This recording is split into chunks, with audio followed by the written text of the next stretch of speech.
자, 오늘도 무더운 가운데서도 예배 자리에 잘 오셨습니다. 자, 오늘 말씀의 제목은 예수님의 초대에 네 하셨나요? 라는 제목으로 말씀드립니다.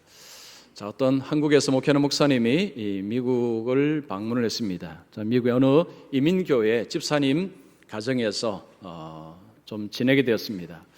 자, 어느 날 그 집사님 부부와 함께 어떤 모임에 목사님이 가게 되었습니다. 남편 집사님이 먼저 가고 목사님이 그 부인 집사님하고 이제 나중에 가게 되었습니다. 부인 집사님이 이제 옷을 입고 몸을 치장할 때 목사님이 밖에서 기다리고 있었습니다. 이 집사님이 이제 나오는데 목에 아주 번쩍번쩍하는 목걸이가 걸려 있었습니다. 목사님이 이 집사님께 말합니다. 아, 집사님 그 목걸이 꼭 진짜 같네요. 목사님이 그 말하고 아차, 아이고 내가 실수했구나. 진짜 같다는 말은 가짜란 말이죠. 이미 엎어진 물입니다. 목사님이 그 말 하고 나서 이제 안절부절 못합니다. 그때 집사님이 웃으면서 하이 목사님 어떻게 하셨어요? 이거 가짜예요, 가짜.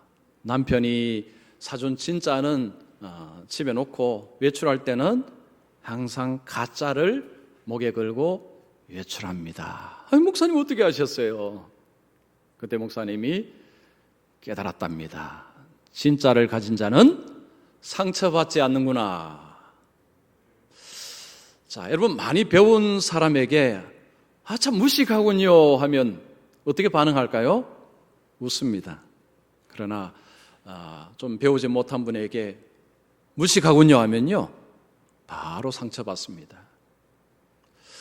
자, 오늘날 우리 그리스도인들이 예수 믿는다라고 말하기가 이제는 조금 어려운 시대가 되었습니다. 그러다 보니까 적지 않은 분들이 예수를 믿으면서도 믿지 않는 모양을 취하기도 합니다. 즉 그리스도인으로서 좀 숨기고 사는 분들이 계십니다. 워낙 교회에 대한 욕을 많이 하고 비난을 많이 하니까 이제 드러내고 싶지 않은 이런 마음이 있는 것입니다.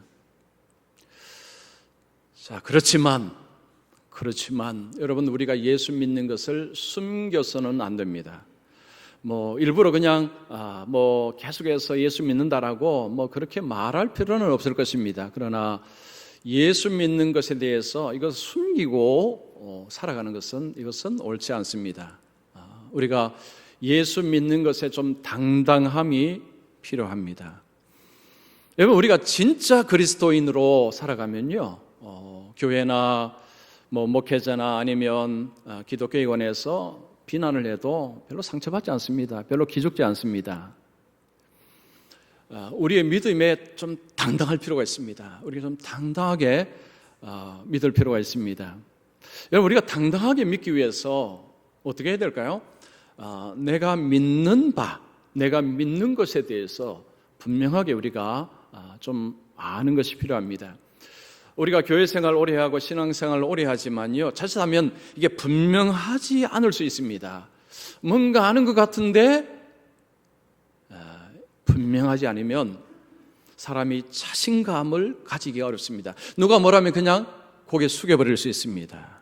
그래서 내가 믿는 것이 이게 얼마나 확실하고 얼마나 대단한 것이고 얼마나 놀라운 것인가 이것을 우리가 아는 것이 정말 필요한 시대가 되었습니다. 자, 오늘 우리가 읽은 말씀은 우리가 너무너무 잘 아는 말씀입니다. 여러분 이 말씀 설교도 많이 들었을 것입니다. 굉장히 익숙한 말씀이고 이 말씀은 우리 신앙에 굉장히 중요한 것이고 신앙의 핵심이라고 할 수 있습니다. 이거 모르면 신앙생활 자신 있게 하기 어렵습니다. 그래서 오늘 이 중요한 말씀을 가지고 우리가 좀 당당하게 좀 분명하게 그렇게 세상에서 살았으면 좋겠습니다. 자, 오늘 말씀에 보면 예수님이 어떤 사람들을 초대하십니다. 어떤 특정한 사람들을 초대하십니다. 자, 예수님이 초대하는 사람들은 어떤 사람들입니까? 수고하고 무거운 짐진 자들입니다. 자, 예수님께서 수고하고 무거운 짐진 자들아 다 내게로 오라. 예수님이 말씀합니다. 자, 초대를 하는 것입니다. 수고하는 자들, 짐진 자들을 초대합니다. 여러분, 이 수고라는 표현이 어떤 표현일까요? 여기서 수고라는 것은 지금 감정적으로 좀 지쳐있는 상태를 말합니다. 뭔가를 막 하다가 감정적으로 좀 지쳐있는 상태가 이게 수고의 모습입니다. 자, 짐을 졌다는 것은 글자 그대로 어떤 무거운 짐을 탁 지면서 지금 낑낑대고 있는 거죠. 끙끙대고 있는 모습입니다. 이 수고하고 무거운 짐을 지고 있다는 것은 지금 삶에 지쳐서 지금 마음이 좀 답답하고 뭐 즐겁고 기쁜 마음보다는 좀 슬프고 답답하고 좀 괴롭고 이런 어떤 삶의 모습을 이야기를 하고 있습니다. 자, 예수님께서 지금 말씀하실 그 당시 상황을 우리가 한번 돌아가 보면 예수님 이 말씀하실 때 지금 유대인들은 이 말씀을 어떻게 이해를 했을까요? 자, 예수님께서 수고하고 무거운 짐진 자들을 할 때 그들이 이해를 했을 것입니다. 자, 그 시대에 유대인들은 두 개의 이 무거운 짐이 있었습니다. 첫 번째는 세금이었습니다. 세금. 지금 유대인들은 이 로마의 지배를 받고 있습니다. 로마가 이제 세금을 거두어 드립니다. 근데 로마에 내는 세금 자체도 무겁지만 중간에 가로채는 자들이 있었어요. 세리들입니다. 자, 세리들은 로마에 내는 것 플러스 더 많은 것을 요구했습니다. 그러니까 일반 백성들은 로마에 내는 액수보다도 더 많은 것을 내야 했습니다. 중간에 강탈하는 자들이 있었기 때문에 이 세리들이 강탈하면서 저 백성들은 그 세금이 굉장히 무거운 힘이었다는 거죠. 또 하나는 그 당시의 종교 시스템입니다. 유대 종교가 백성들을 너무너무 힘들게 했습니다. 그 당시에 유대 종교는요, 율법을 613개로 쫙 쪼개었습니다. 그래서 백성들에게 이 율법을 지키도록 강요를 했습니다. 이걸 지켜야 구원을 받는 거죠. 특별히 안식일법이라는 것을 우리가 생각하면요, 안식일법이 보통 힘든 것이 아니었습니다. 이거 해서는 안 된다, 저거 해서는 안 된다, 이것 해서는 안 된다, 이거 해서는 안 된다라고 하니까 안 되는 게 너무 많으니까요. 여러분, 안식일 지키는 것이 보통 힘든 것이 아니었습니다. 우리도 불과 한 30년, 40년 전에 주일에 이거 해서는 오락해서는 안 된다, 텔레비전 봐서는 안 된다, 돈 쓰면 안 된다, 뭐 버스 타면 안 된다, 뭐 이런 게 많았습니다. 그러니까 주일이 굉장히 무거운 짐이었죠. 자, 지금 이 유대인들은 이 세금 문제 그리고 그 종교 시스템 문제로 인해서 상당히 삶이 고달팠다는 것입니다. 자, 그러면 오늘날 우리에게는 이게 과연 어떤 의미일까요? 자, 우리는 무슨 다른 나라의 지배를 받는 것도 아닙니다. 뭐 무거운 세금을 뭐 바쳐야 되는 것도 아닙니다. 그리고 지금 우리 종교 시스템이 뭐 율법을 잘게 쪼개어서 이거 하지 마라 저거 하지 마라 안식일법 이렇게 지켜라 저렇게 지켜라 요즘 이러지도 않습니다. 우리 굉장히 자유롭게 신앙생활을 하고 있습니다. 자, 그러면 이미 예수님 말씀이 시대를 초월해서 오늘날 우리에게도 말씀하는 것인데, 그러면 우리에게는 이게 과연 어떤 의미일까요? 자, 우리가 성경에서 이 수고하다는 표현이 가장 먼저 쓰인 곳이 어딘가를 한번 찾아보겠습니다. 창세기입니다. 여러분, 창세기 3장 16절 17절 보십시오. 여자에게 이르시되 내가 네게 임신하는 고통을 크게 더하리니 내가 수고하고 자식을 낳을 것이며 너는 남편을 원하고 남편은 너를 다스릴 것이니라 하시고, 아담에게 이르시되 내가 내 아내의 말을 듣고 내가 네게 먹지 말란 나무의 열매를 먹었은즉 땅은 너로 말미암아 저주를 받고 너는 내 평생에 수고하여야 그 소산을 먹으리라. 자, 하나님께서 아담과 하와에게 이 말씀을 언제 하셨습니까? 그들이 범죄한 이후에 하나님께서 두 사람에게 수고하여야 라는 말씀하십니다. 하와에게는 수고하여야 자식을 낳습니다. 남편은 수고하여야 소산을 먹습니다. 두 사람이 범죄한 이후에 그들의 삶에 불어닥친 현실은 수고하는 삶입니다. 아내는 아이를 낳고 남편은 일을 하면서 가정을 먹여 살리는 이 삶의 구조 속에 수고하는 삶이 들어온 것입니다. 러시아의 작가 도스토옙스키, 이분이 유명한 표현을 했습니다. 죄인에게는 산다는 것 자체가 수고로운 짐이다.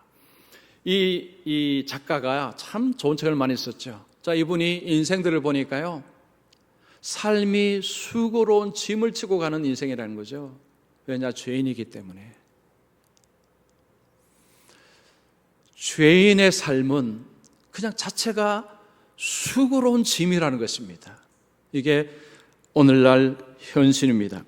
자, 하나님께서 아담과 하와에게 이 말씀을 하셨을 때 그들이 범죄한 이후에 이 말씀을 하셨습니다. 아담과 하와의 모든 후손은 죄인입니다. 그래서 예수님의 이 말씀은 곧 우리 모두를 초대하는 말씀입니다. 즉 세상 모든 인간을 예수님께서 초대하시고 계신 것입니다. 여러분, 오늘날 우리의 삶이요, 피곤합니다. 피곤해요.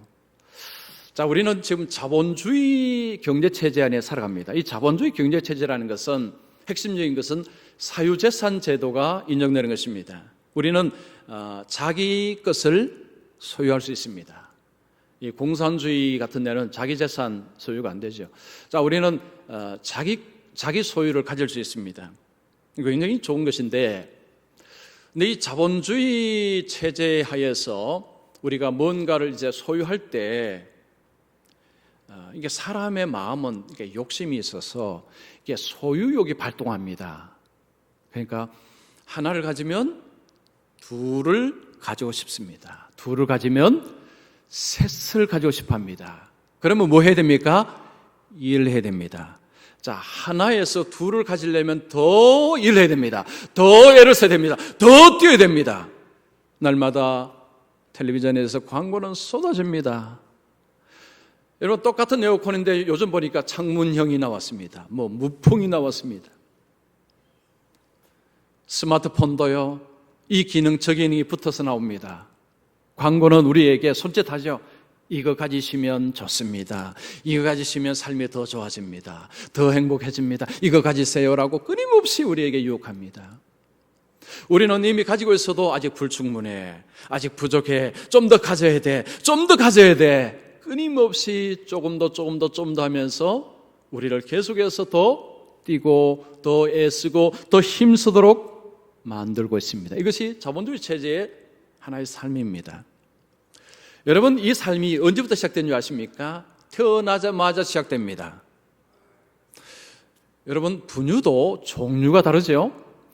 제가 미국에서 아들 이제 태어나자마자 갔으니까요. 마트에 갔는데 분유 종류가 얼마나 많은지요. 그때는 제일 싼 거 먹였습니다. 제일 싼 거. 돈이 없으니까. 근데 가진 부모는 돈이 있으면요, 제일 비싼 거 먹이죠. 왜냐? 제일 좋다고 생각하니까. 제일 좋은 것들을 먹이고 공부시킵니다. 이유가 무엇입니까? 앞으로 더 잘 살도록 하기 위해서. 유치원을 어디에 가느냐, 초등학교 들어가면 학원을 이제 하나 둘씩 이것도 배워야 되고 저것도 배워야 되고, 부모는 이 자식의 미래를 위해서 투자를 하는 것입니다. 자식의 성공을 위해서, 자신이 더 많은 것을 가지고 더 누리며 살도록 하기 위해서 자식을 그렇게 몰아붙입니다. 태어나면서부터 사람은 내몰립니다. 그냥 달려가야 됩니다. 그래서 어떤 교수님이 이런 표현을 썼어요. 지금 이 사회를 보니까 피로 사회다. 자, 이 표현을 쓴 분은 베를린에서 교수를 하는 이 한명철 교수님이라는 분이 몇 년 전에 책을 썼습니다. 피로 사회. 그러니까 우리 사회가 보니까 딱 필요한 사회라는 거죠. 이분은 책에서 그렇게 썼으면 인간이 기계가 되고 있다. 끊임없이 성과 계속해서 뛰고 또 뛰고 또 뛰고 계속 뛰어야 됩니다. 마치 기계처럼. 그래서 이분이 재미있는 표현을 썼습니다. 이 과도한 성과가 영혼의 경색으로 만들고 있다. 여러분, 뇌경색 굉장히 무서운 것입니다. 뇌경색은 이게 동맥이 여기서 이제 피가 이렇게 막혀서 피가 흐르지 않는 것입니다. 굉장히 위험한 병이죠. 자, 이분은 피로가 우리의 영혼을 경색시킨다고 했습니다. 우리의 내면의 흐름을 다 막아버리는 것이 피로다. 이분은 피로를 폭력이라는 표현을 썼습니다. 피로는 폭력이다. 피로는 가족 간의 공동체의 친밀감을 다 깨버리는 것이 필요하다. 여러분, 피곤하면요 다 귀찮습니다. 피곤하면요 다 귀찮아요. 지금 우리 사회가 딱 피로 사회라는 것입니다. 그래서 우리가 종종 이런 표현 푸념하지 않습니까? 아이고 힘들어라. 아이고 죽겠대. 경상도 버전으로 아이 죽겠대. 왜 이렇게 사는 것이 힘드노? 여러분, 이런 표현들 사람들은 곧장곧장합니다. 자, 이것이 무엇인지 한번 알아맞혀 보십시오. 몇 년 전 미국에서 나온 조사 내용입니다. 자, 미국에서만 해도 이것 때문에 7천만 명 정도가 고통당하고 있습니다. 이것 때문에 매년 우리나라 돈으로 93조 원 정도의 생산성 비용이 낭비됩니다. 10대들도 이것 때문에 고통을 받습니다. 연구에 따르면 미국의 10대들 가운데 64%가 이것을 학업 부진의 이유로 꼽힌다고 합니다. 이것 때문에 공부를 못한다는 이야기죠. 중년에 들었으면 문제가 더 심각해집니다. 전문가들은 30대, 40대에서 이게 증상이 막 나타나는데 심각하게도 나타난다고 합니다. 노인들 역시 이 문제에 시달립니다. 65세 이상 노인들 가운데 50%는 이것의 영향을 받고 있습니다. 이것을 치료하기 위해서 허브차, 명상, 치아 교정하는 것, 이걸 다 이 문제를 해결하기 위해서 이 방법, 저 방법을 쓰고 있다고 합니다. 여러분, 이게 뭘까요? 불면증입니다. 불면증. 제가 우리나라 조사를 한번 찾아봤습니다. 우리나라는 불면증이 어느 정도인가 2016년 이 통계가 있었습니다. 그때 이 불면증으로 고통받는 인구가요 400만 명.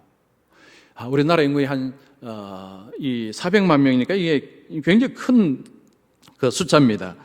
이 국민건강보험공단에 이제 이 발표에 하면요, 2012년부터 이게 불면증 치료하는 이 받는 분들이 계속해서 이게 이 사람들의 숫자가 늘어나고 있다고 합니다. 그러니까 잠을 못 자고 있다는 거죠. 몸이 어떤 질병으로 해서 잠을 못 자는 경우가 있습니다.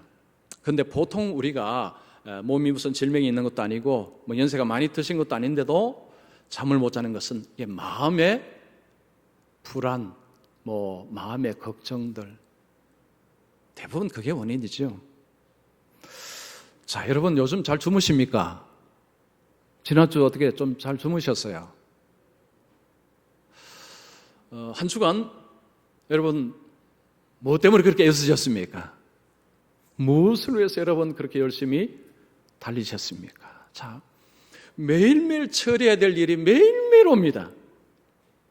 오늘 지나면 내일 또 처리해야 될 일이 또 생기고 또 해야 될 일이 또 생기고 매일매일 우리는 이거 해야 되고 저거 해야 되고 뭐 주부는 주부대로 학생은 학생대로 뭐 직장인은 직장인대로 뭐 저는 저대로 매일매일 해야 될 일 우리가 정말 많습니다. 그러니까 열심히 달려야 되죠.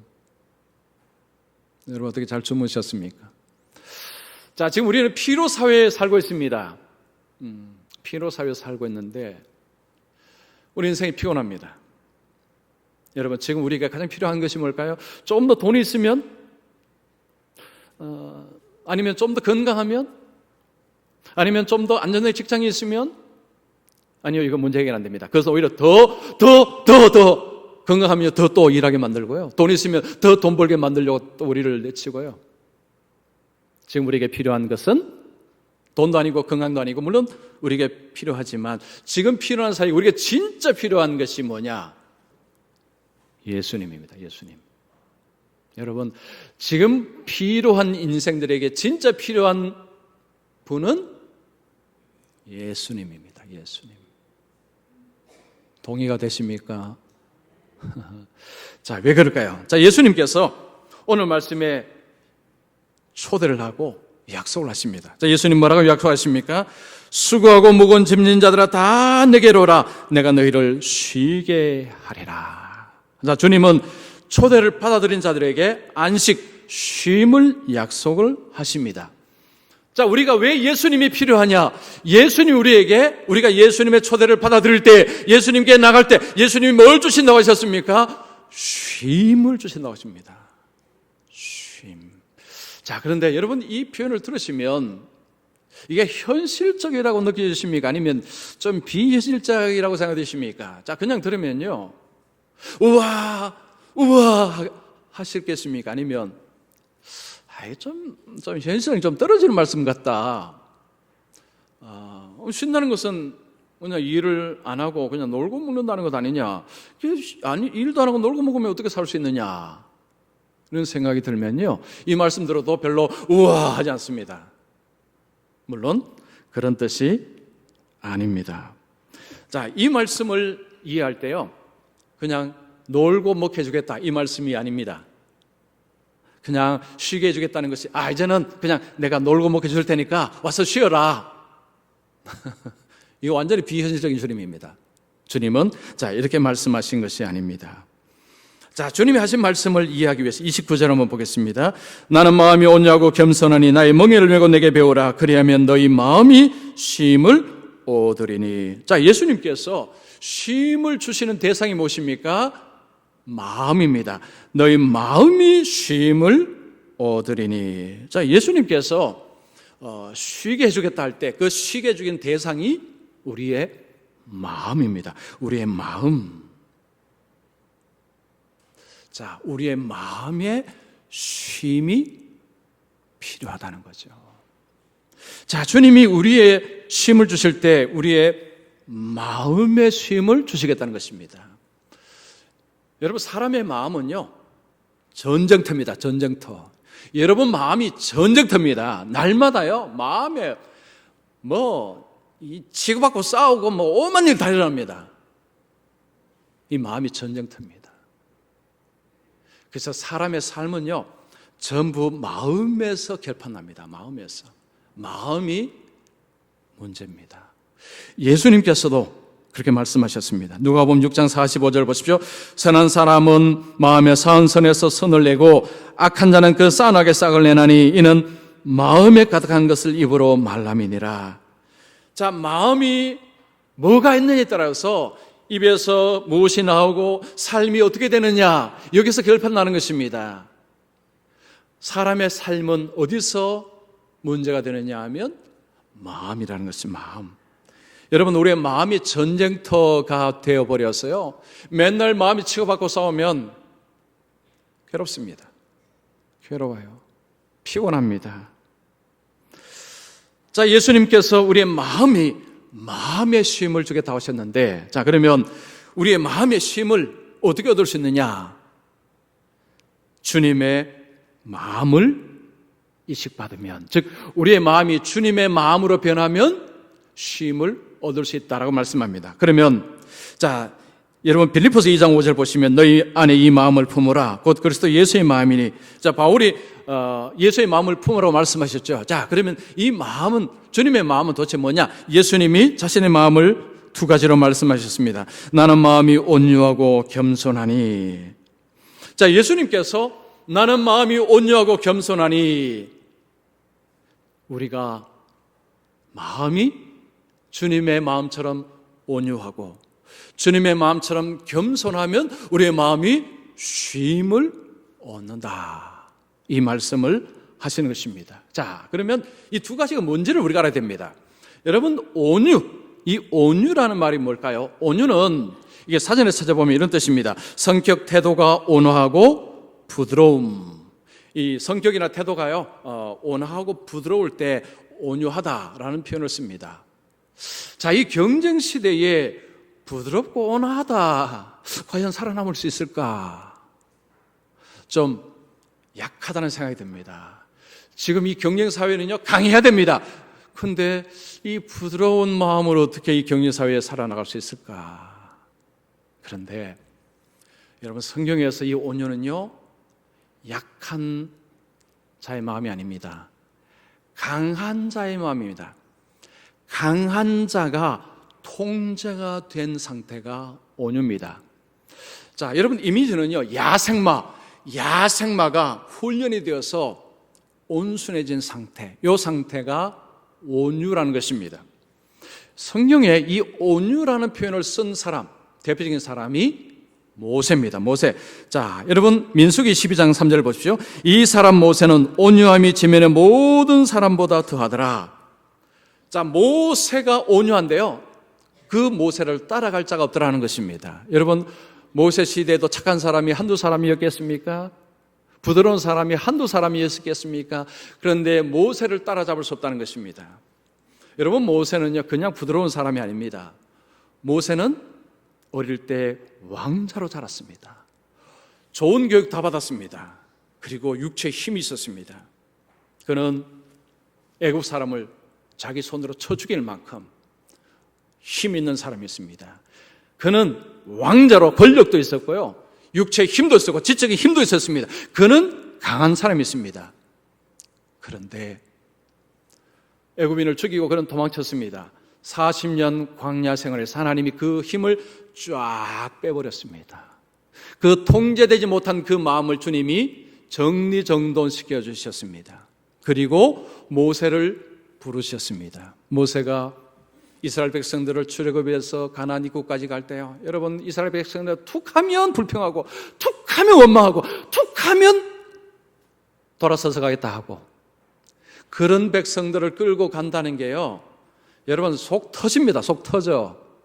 나중에 모세도 분노 한번 일으켰다가 문제가 되었죠. 그런데 모세가 그런 백성들을 끌고 갈 때요, 얼마나 통제가 되었는가를 알 수 있습니다. 그래서 성경은 모세보다 더 온유한 자가 없었다는 것입니다.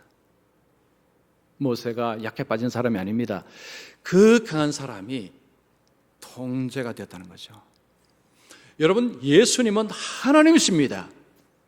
사람들이 예수님을 침뱉고 못 박을 때 예수님은 말씀 하나로요, 천사들을 대거로 동원해서 다 그냥 순식간에 물리칠 수 있습니다. 예수님은 억제하셨습니다. 통제하셨습니다. 이것이 온유라는 것입니다. 자, 두 번째는 겸손입니다. 자, 겸손이라는 표현 보면 남을 존중하고 자기를 내세우지 않는 태도, 이게 사전에 나오는 겸손입니다. 이 겸손은 자기 자신을 이렇게 떠벌리지 않고 자랑하지 않고 자기를 사람들 앞에서 이렇게 낮추는 모습입니다.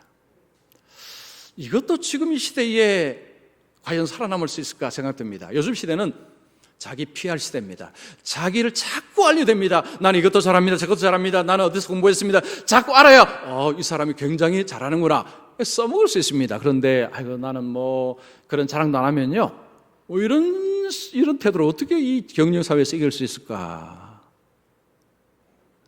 여러분, 성경에서 예수님을 겸손할 때 무엇을 가지고 이야기하는가를 봐야 됩니다.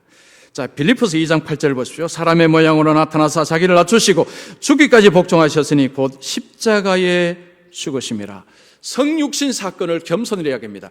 예수님은 하나님이십니다. 하나님의 보좌에서 계셔야 되는 분이 종의 모양으로 내려오셔서 그냥 오시는 것이 아니고 죄인들을 대신해서 죽으셨다는 거죠.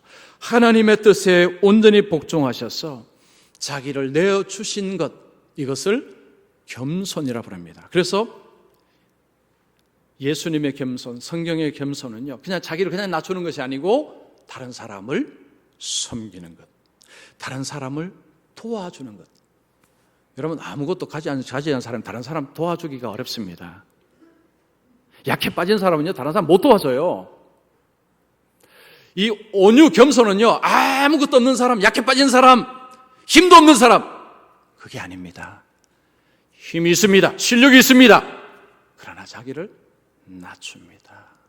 통제합니다. 여기에 쉼이 있다는 거죠. 이 마음에 쉼이 있다는 것입니다. 자, 그러면 여러분, 우리가 이 온유와 겸손이라는 게 이게 말처럼 쉽지 않습니다. 결심한다고요? 안 됩니다. 우리는 겸손하기보다는 교만을 더 잘하고요. 우리는 온유하지 않습니다. 분노 팍팍 잘 내고요. 여러분, 이 우리의 본 모습입니다. 우리가 온유하고 겸손한다는 것은요, 아무리 100번 결심해 보십시오. 돌아서서 못합니다. 예수님은 이걸 어떻게 하면 할 수 있다는 것입니까? 나의 멍에를 메고 내게 뭐 하라고 하십니까? 배우라. 이게 키포인트입니다. 나의 멍에를 메고 내게 배우라. 예수님께 와서 배우라는 것입니다. 자, 여러분, 멍에가 뭐냐면요, 다 아시죠? 멍에는 시골에 옛날에 소 먹이신 분들은 다 아실 것입니다. 저도 이제 시골에서 소는 안 먹였지만 소 먹이는 친구들 따라는 가봤습니다. 이 소에 이렇게 나무로 된 욕을 이렇게 만들어 놓고 거기다가 수레를 이렇게 끌도록 하는 것입니다. 이게 바로 멍에죠. 그래서 소의 목에다가 이게 매는 것입니다. 자, 주님께서 지금 나의 멍에라는 표현을 썼습니다. 나의 멍에를 메고, 예수님께서 나의 멍에를 메고라는 표현을 씁니다. 이 표현을 좀 쉽게 설명하자면요, 어미소하고 새끼소가 지금 같이 멍에를 메고 수레를 끌고 가는 장면을 여러분 그냥 이렇게 생각하시면 조금 더 이해가 쉽습니다. 자, 주님께서는요, 주님의 멍에, 내 멍에가 아니고 주님의 멍에를 메고 내게 와서 배우라 하라고 하셨습니다. 자, 주님의 멍에는 쉽다고 하셨습니다. 내 짐은 가볍다 하셨습니다. 주님의 멍에가 쉽다는 뜻은요, 이 쉽다는 것이 뭐냐면 잘 맞다는 것입니다. 내 목에 잘 맞다, 편안하다는 것입니다. 즉, 주님의 멍에를 내 목에 딱 세우니까 이거 불편해요, 너무 힘들어요, 이게 아니고, 주님의 멍에를 딱 목에 매니까 이거 이게 편하네요. 괜찮네요, 주님. 편합니다. 불편하지 않습니다. 이런 의미입니다. 이게 뭐 말이냐면요, 주님께서 우리에게 너 인생 혼자 가지 말라. 너무 혼자 애쓰며 가지 말아라. 같이 가자는 것입니다. 같이 가자. 나하고 같이 가자. 혼자 너무 애쓰면서 낑기대지 말고 와라. 와서 내 멍에를 메고 같이 가보자. 나하고 같이 직장 가고, 같이 학교 가고, 같이 일하고, 같이 하자는 것입니다. 우리가 같이 갈 때 힘든 일 생기죠. 그럴 때 주님, 이거 어떻게 하죠? 주님, 이거 어떻게 하면 좋습니까? 주님께 배우는 것입니다. 주님께 물어서 배우는 것입니다. 주님, 이거 어떻게 합니까? 이거 어떻게 하면 되죠? 이거 어떻게 해야 되죠? 주님은 우리를 도우십니다. 우리가 때로 화나서 분노할 때 있습니다. 그때 우리는 돌아서서 주님, 아이고 내가 또 오늘 또 이것도 내가 이렇게 만드는데 주님 잘못했습니다. 주님께서 우리를 꾸짖으시죠. 너 왜 그렇게 분노하느냐? 주님 잘못했습니다. 막 자기 자랑 막 했습니다. 돌아서서 아이고 주님 잘못했습니다. 주님이 너 왜 그렇게 너 자랑하느냐? 그거 별 도움이 안 된다. 주님, 그렇군요. 주님과 같이 안 가면요 못 배웁니다. 그러면 끊임없이 그냥 자기 혼자 자기식대로 살아야 돼요.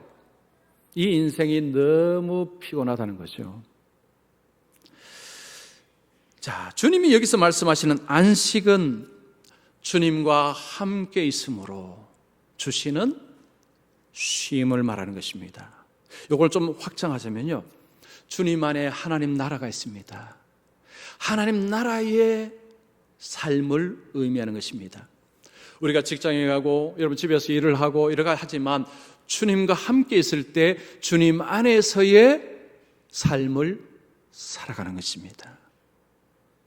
주님 안에서의 삶을 사는 것이 이게 쉼이라는 거죠. 그것은요, 우리가 아무것도 안 하는 것이 아닙니다. 일하지 않는 것이 아닙니다. 일합니다. 공부합니다. 열심히 일합니다.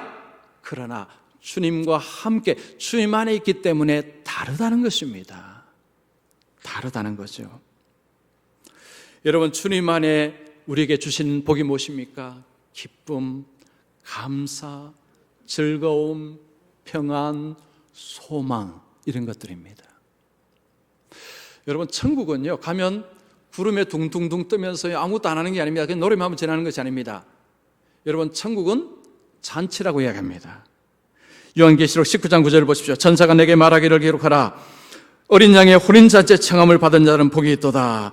수고하고 무거운 짐진 자들 초대하는 것이 어디입니까? 어린 양의 혼인잔치입니다. 여러분, 잔치는요, 가만히 있는 것이 아닙니다. 잔치는 흥겨움이 있습니다. 잔치는 기쁨이 있습니다. 잔치는 즐거움이 있습니다.